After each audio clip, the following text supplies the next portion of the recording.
Semoga yang subscribe diberikan rezeki melimpah dari jalan tak terduga. Dan yang like komen, dimudahkan jalannya menuju surga di hari akhir nanti. Siapa yang tak mendengar nama Qorun? Qorun adalah seorang sosok kaya raya di zaman Nabi Musa, tapi namanya melegenda hingga sekarang. Kisahnya diabadikan dalam Al-Quran, bahkan menjadi peribahasa atau ungkapan di masyarakat guna menggambarkan seseorang yang mirip dengan tabiatnya atau menisbatkan harta yang ditemukan terpendam dalam tanah sebagai harta Qorun. Qorun adalah miliarder kaya raya yang hidup sejaman dengan Nabi Musa. Saking kaya rayanya, Qorun setiap kali keluar dari rumahnya, ia didampingi dengan 300 pelayan laki-laki dan 300 pelayan perempuan.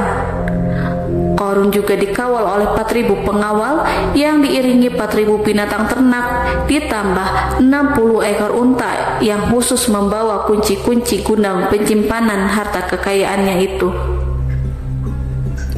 Itu dilakukan semata-mata sebagai bentuk kesombongan bahwa dialah manusia paling kaya, paling terhormat, dan memiliki pengikut setia.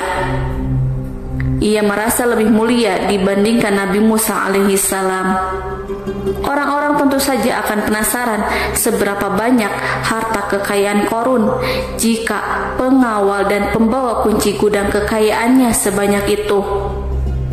Lalu berapakah harta yang dimiliki Qorun yang disimpan dalam gudang-gudangnya tersebut? Sebelum saya melanjutkan, dimohon untuk menonton video ini sampai selesai supaya tidak ada kesalahpahaman dalam memahami isi cerita, serta mohon bantu channel ini semakin berkembang dengan cara tekan subscribe dan silahkan tinggalkan like serta komen positifnya. Semoga dukungan pemirsa Risalah Kehidupan bernilai pahala dan menjadi wasilah dimudahkannya segala urusan pemirsa sekalian. Pemirsa Risalah Kehidupan, di zaman sekarang banyak orang yang mengistilahkan rezeki yang tak terduga dengan istilah harta Qorun. Lalu dari manakah sumber harta kekayaan Qorun yang sangat luar biasa itu? Serta di manakah Qorun dan hartanya ditenggelamkan? Siapakah Qorun dan bagaimana kisahnya dengan Nabi Musa? Qorun merupakan kaum Nabi Musa alaihissalam. Disebutkan oleh Ibnu Jurayj, nama lengkap Qorun adalah Qorun ibnu Yashar, ibnu Qahis, ibnu Lawi, ibnu Yakub. Ia merupakan putra paman atau sepupu Nabi Musa alaihissalam. Pasalnya, Nabi Musa alaihissalam sendiri adalah putra Imron, sedangkan Imron adalah putra Qahis. Dengan kata lain, Qorun masih satu kakek dengan Nabi Musa alaihissalam, yakni kakek Qahis. Ia adalah umat Nabi Musa yang taat. Tidak hanya memiliki banyak harta, Qorun juga termasuk orang yang cerdas dan berilmu. Ia menguasai ilmu duniawi dan ilmu ukhrawi, dan tercatat bahwa Qorun adalah ahli di bidang kimia. Dirinya tercatat sebagai ahli kitab Taurat setelah Nabi Musa. Kepandaian Qorun dalam ilmu agama membuat dirinya sering disebut dengan ilmu nawir atau orang yang memberi cahaya dan penerangan. Suaranya terkenal merdu dalam membaca kitab Taurat. Selain itu, Qorun juga lihai dalam berbisnis. Ia mengetahui trik investasi yang menguntungkan serta jalur perdagangan internasional yang strategis di zamannya. Kekayaan Qorun begitu banyak sebagaimana tercatat dalam surat Al-Qasas ayat 76. Sesungguhnya Qorun termasuk kaum Musa, tetapi dia berlaku aniaya terhadap mereka. Kami telah menganugerahkan kepadanya pembendaharaan harta yang kunci-kuncinya sungguh berat dipikul oleh sejumlah orang-orang yang kuat. Dalam riwayat Khaisamah disebutkan, untuk mengangkut kunci gudang kekayaan Qorun dibutuhkan 60 bigol atau sejenis kuda kecil. Ukuran kuncinya sebesar jari, bahannya terbuat dari kulit dan setiap kunci digunakan untuk satu gudang. Maka keluarlah Qorun kepada kaumnya dalam kemegahannya. Para ulama tafsir menjelaskan, Korun keluar dengan baju mewah diiringi dengan 300 gadis berbaju merah dan 4.000 kendaraan kuda. Tak heran iring-iringan Korun itu mengundang decak kagum mereka yang gandrung terhadap harta kekayaan. Sebagaimana yang terekam dalam Al-Quran, moga-moga kiranya kita mempunyai seperti apa yang telah diberikan kepada Korun. Sesungguhnya ia benar-benar mempunyai keberuntungan yang besar. Quran Surat Al-Qasas ayat 79. Namun tak sedikit kaumnya yang mengingatkan, dan ingatlah ketika kaumnya berkata, janganlah engkau terlalu bangga. Sesungguhnya Allah tidak menyukai orang-orang yang terlalu membanggakan diri atau disebut farihin. Sebagian ulama menafsirkan istilah farihin di sana juga berarti takabur atau zolim, berbuat kerusakan, arogan, dan tidak mau bersyukur terhadap nikmat. Korun dikisahkan memiliki ribuan gudang yang berisikan emas dan perak. Bila keluar rumah, Korun selalu berpakaian mewah dan dikawal oleh 600 pelayan. Ia diiringi 4.000 ekor kuda dan 60 ekor unta yang membawa kunci-kunci gudang kekayaannya. Namun sayang seribu sayang, Korun kemudian membangkang pada Nabi Musa dan menjadi pengikut setia Fir'aun. Mengenai dari mana asal-usul kekayaan Korun, ada beberapa riwayat yang memberitakan tentang asal-usul kekayaan Korun tersebut. Sumber pertama menyebutkan bahwa jauh sebelum memiliki kekayaan, Korun hanyalah seorang lelaki miskin yang tidak mampu menafkahi keluarganya sendiri. Anaknya sangat banyak. Lalu suatu hari ketika Korun datang kepada Nabi Musa, ia meminta Nabi Musa alaihissalam untuk mendoakannya agar Allah memberikan harta benda yang banyak. Korun juga meminta Nabi Musa mengajarinya ilmu kimia dan ilmu-ilmu kehidupan lainnya. Korun dikenal sebagai orang yang soleh dan mengikuti ajaran Ibrahim dengan baik, sehingga tanpa pikir panjang Nabi Musa alaihissalam menyetujui permintaannya.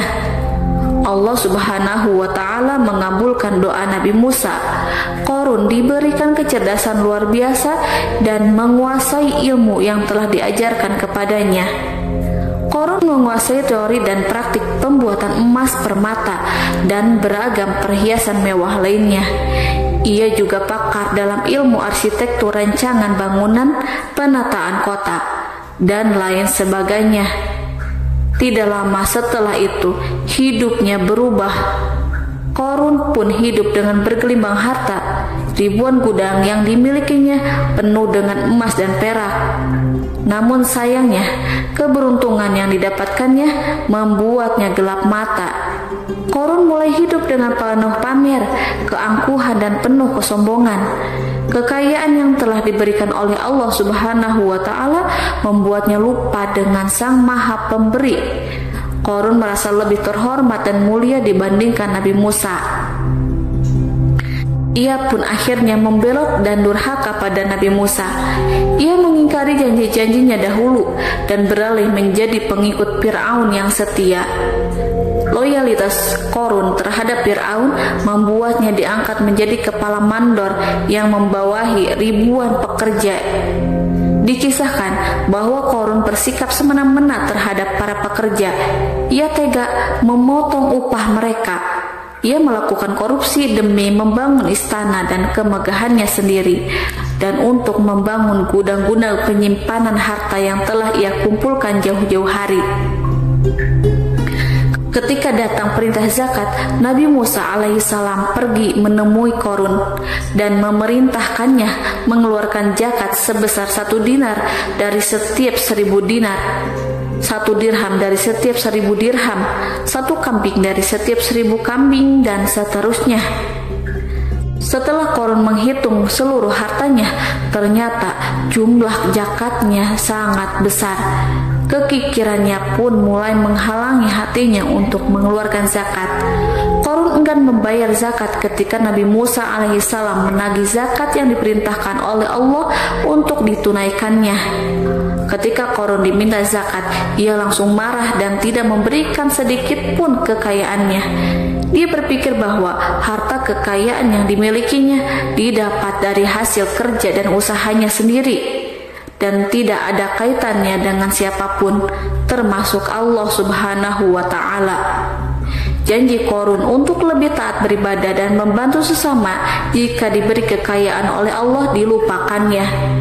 Dia mempergunakan kekayaannya tersebut dalam kesesatan, kezaliman, dan permusuhan, sehingga membuatnya menjadi sombong dan terlena.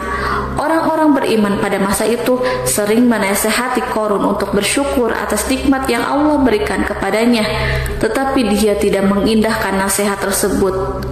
Dari sikapnya tersebut sudah jelas bahwa Qorun tidak membutuhkan nasihat kebenaran, bahkan merasa tidak takut dengan ancaman Allah, sebab Qorun merasa sudah memiliki segalanya.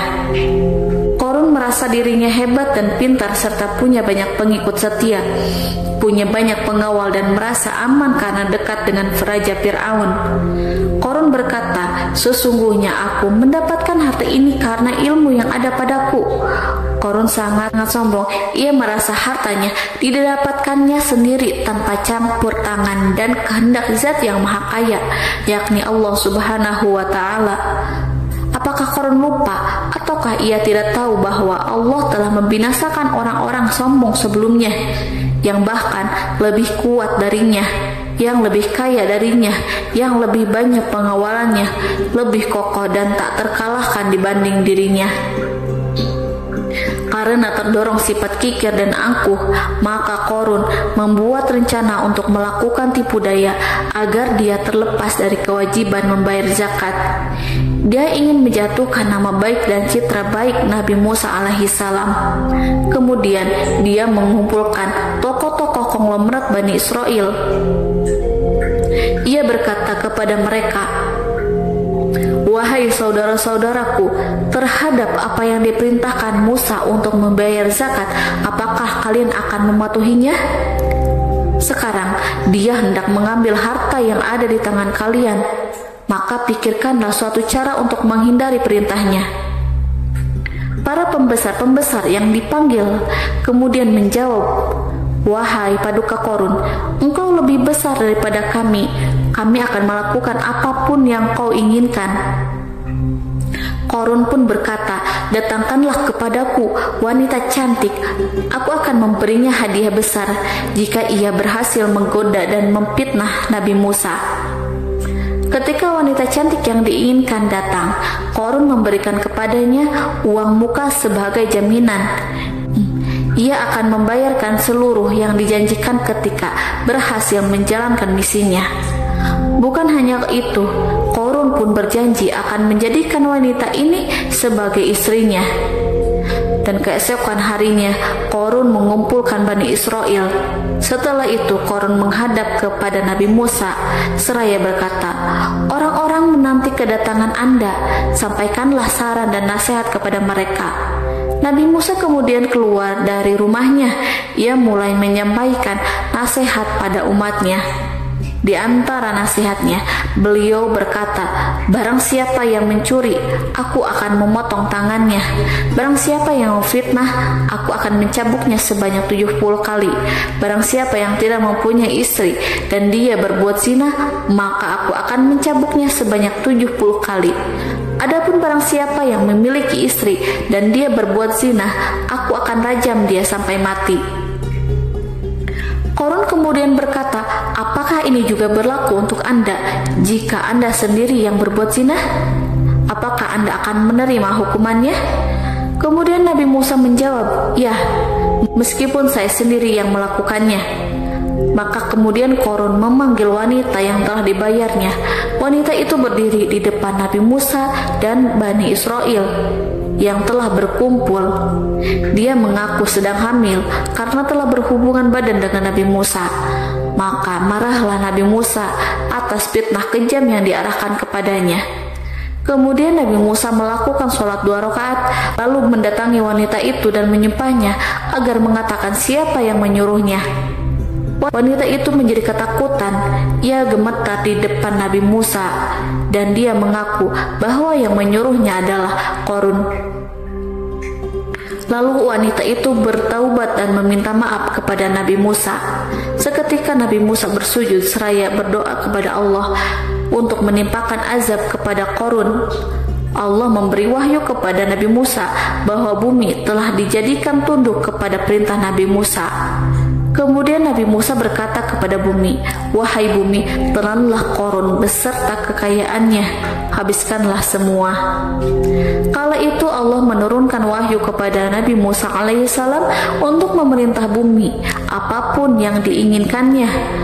Begitu Nabi Musa alaihissalam datang dengan wajah sangat marah, barulah Qarun merajuk, "Wahai Musa, sayangilah aku."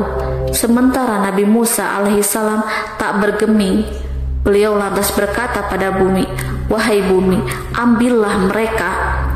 Seketika rumah Qarun mulai bergetar. Qarun dan antek-anteknya mulai dibenamkan hingga bagian lututnya. Rumahnya ikut turun sedalam lutut. Qarun kembali merajuk, "Sayangilah aku Musa." Rumahnya kembali berguncang. Kini Qarun dan kawan-kawannya kembali terbenam hingga bagian pusar. Demikian pula rumahnya. Qarun terus merajuk, "Wahai Musa, sayangilah aku." Sementara Nabi Musa alaihissalam kembali meminta bumi, "Wahai bumi, ambillah mereka."